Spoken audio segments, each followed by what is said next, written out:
fecho com o Pedro nessa questão. Eu queria falar um pouquinho antes da questão do Messias, né? Hoje, o que eu tenho ouvido, conversando aí com gente dos dois lados, né, do Centrão, ligados ao Planalto, ligados ao Lula, chegou num nível de mágoa ali que vai ser difícil limpar, né? Limpar esse canal, desobstruir esse canal de comunicação entre os dois lados, para que a boa, né, ela possa ser feita. Então, deixando de lado ali as razões do Lula para nomear o Messias, decepcionou muita gente.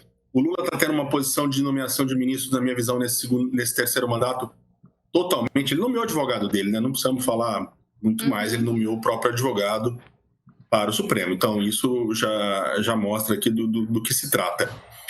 Mas o Lula está magoado com a Alcolumbre também, foi o que me contaram, porque assim, o Lula teria dito o seguinte: olha, eu entreguei para ele, na véspera da COP, a exploração do petróleo na foz do Amazonas. É um desgaste mundial. Eu não dei pouca coisa para ele. Né? Então, o Lula esperava ali, de fato, que o Alcolumbre não tivesse a reação que acabou tendo quando soube que o Pacheco foi preterido. Tem mágoas no Senado muito grande. O Pacheco foi, sim, importante para o governo. O que o Pacheco fez na PEC da transição não é pouca coisa. Essa PEC da transição passou batido, era um momento ali, nós todos aqui estávamos envolvidos e sabemos o momento que o país vivia, tanto que foi desaguar no 8 de janeiro. Né? Então era um momento muito difícil a transição entre os dois governos. Né?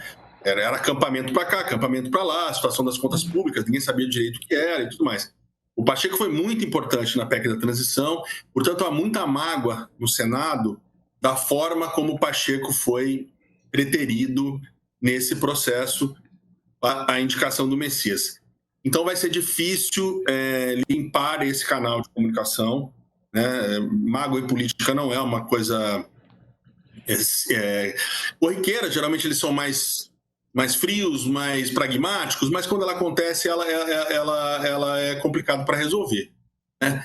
Então, o Lula foi muito hábil em atrasar essa indicação, botou o termômetro lá e sentiu que o momento não era bom, né? E conseguiu postergar isso. Vai resolver? É difícil da gente saber. Né? O governo ganha tempo para trabalhar o Pacheco? Ganha tempo. Isso é fato. Desculpa, o Pacheco. Ganha tempo para trabalhar o Messias? Ganha tempo, isso é fato. Isso joga a favor do governo. Se vai Alcolumbre ou não. O que eu ouvi em tom de brincadeira, mas meio sério, ali de uma fonte boa essa semana, foi o seguinte: a culpa de tudo isso é do ministro Barroso, que resolveu se aposentar antes. Se ele não tivesse se aposentado, o Lula ia empurrar o Pacheco para a disputa em Minas, que está fazendo uma falta danada, porque é o segundo maior colégio eleitoral do país e não tem candidato do PT. Se a eleição começar amanhã, o Lula não tem um palanque para subir em Minas Gerais. Né? Tem um desastre lá da gestão Pimentel na questão financeira, então é um resultado complicado. Então ele ia empurrar o Pacheco para a disputa em Minas e depois, numa outra nomeação, ou mesmo na do Barroso, no prazo certo, sei lá, agora não sei direitinho quando seria, tentar indicar o Pacheco se o Pacheco perdesse a eleição. O Barroso se aposentou antes e o Lula não teve dúvidas ali e está botando o Messias. Esse jogo do Supremo, né, ele virou muito... essa coisa do Supremo muito ativo. Né? O Supremo ter virado um tabuleiro político não me agrada, de alguma maneira, e acho que esse gesto do Gilmar hoje foi muito nesse sentido também. Né? O Senado, eles vão conseguir maioria no Senado? Né? Porque quando você olha o raio-x dos estados, tem estado muito atento a isso, a probabilidade da oposição fazer uma maioria consistente no Senado é grande. Né? Você vai olhando, depois se a gente tiver tempo eu posso até dar um panorama um pouco melhor, mas você vai olhando do Rio Grande do Sul até lá para cima, hoje o PT tem poucas chances, é favorito em poucos estados. E aí o Gilmar, que é o decano, é o mais experiente, é o que entende mais ali como o caminhão de melancia, como as melancias se ajeitam quando o caminhão vai andando, rapidamente já deu essa canetada hoje, mudando a forma com quem pode pedir o impeachment dos ministros. Eu acho que isso vai só tumultuar o ambiente. Não acho que isso favoreça o Messias, não acho que isso favoreça qualquer distensão no debate político. Tomara eu esteja enganado, mas acho pouco provável. Acho que ainda vai tensionar ainda mais o ambiente político neste final de ano. Agora, é interessante, né, Bombig, Pedro, Lu, boa tarde a todos e a quem nos assiste.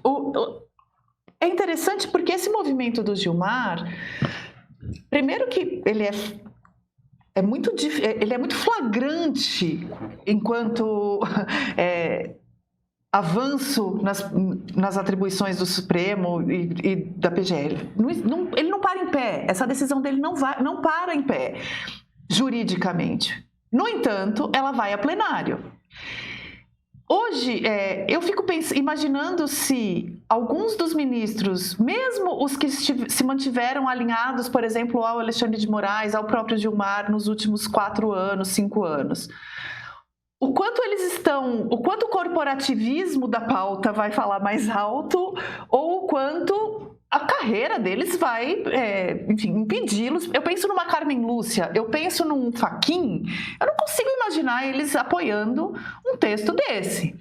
A outra coisa que me chama a atenção é que, ao fazer isso, o Gilmar tira o foco um pouco da briga do Alcolumbre com o Lula, desvia o foco temporariamente, porque a briga volta a ser Supremo e Congresso, que é uma briga que nunca se diluiu, né? Está permanente, já tem alguns anos, mas estava fora do foco do noticiário, e ele puxa de volta o foco para si.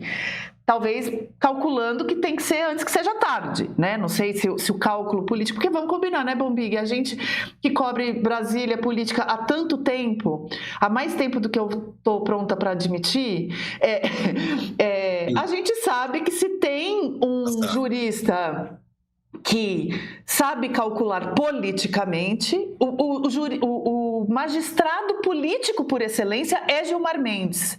Gilmar Mendes não faria um movimento desse sem um cálculo político muito sofisticado por trás. Flávia, tem uma frase que eu vi sobre o Gilmar que é sensacional. Enquanto todo mundo tá jogando damas, o Gilmar tá jogando xadrez. Todo mundo está no mesmo jogo, mas aí ele tá o centrão, jogando damas. O jogo do Gilmar é do xadrez. Então eu concordo plenamente com você.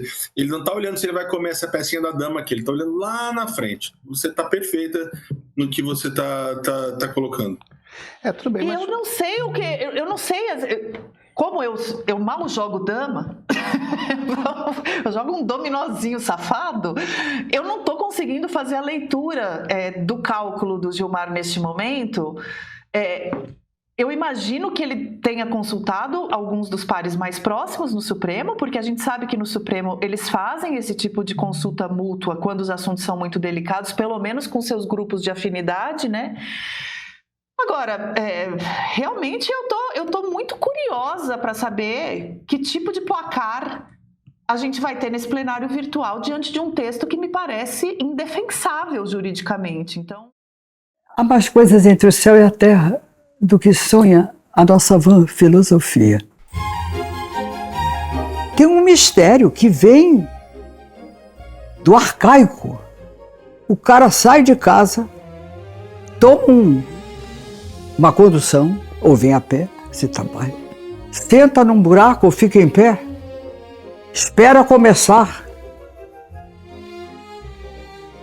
Começa! Você pode amar ou detestar e dizer, meu Deus, para que eu saí de casa para isso aí? Vamos embora. Vamos embora. Vamos embora. Ou então, você nunca mais esquece aquilo. Você vai ficando e vai se integrando com aquilo, vai concordando com aquilo. Você chora, você ri até cair, fazer xixi, entendeu? Porque está ali. Onde tem isso? É porque você encontrou um outro ser humano que vai, não sei por que meios, se comunicar com você em algo que talvez você deteste ou ame, ou marque você para sempre. Isso é o teatro.